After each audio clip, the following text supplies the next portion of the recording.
Jotelo Makaluo okwa mondo ochiw sir ne kembe mag rego niang' e gwengego eko Makaluo.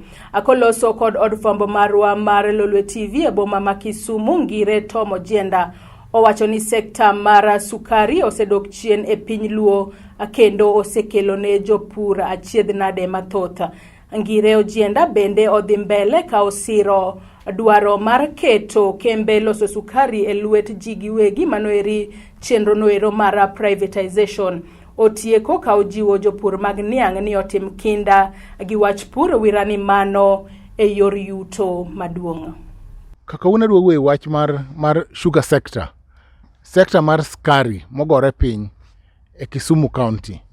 Waneno ka Miwani Sugar Factory, Muhoroni Sugar Factory, Saniki Boss ma privatized ok nyal onge capacity mar kao niang' ma jopur kelo. Koro appeal mara kawuono en ni agriculture sector and involved, lakini kar yo mar jopur onego privatization commission otiek process mar privatization mar Miwani gi other sugar factories within the sugar belt mondo jopiny oyud kama gitere niengegi.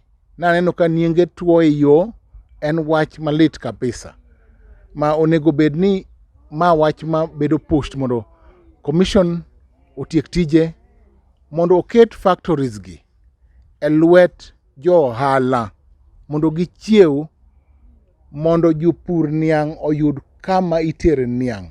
Mano yo kende mwanyalo improve ngima mar jopur niang' e county wa mar Kisumu ka.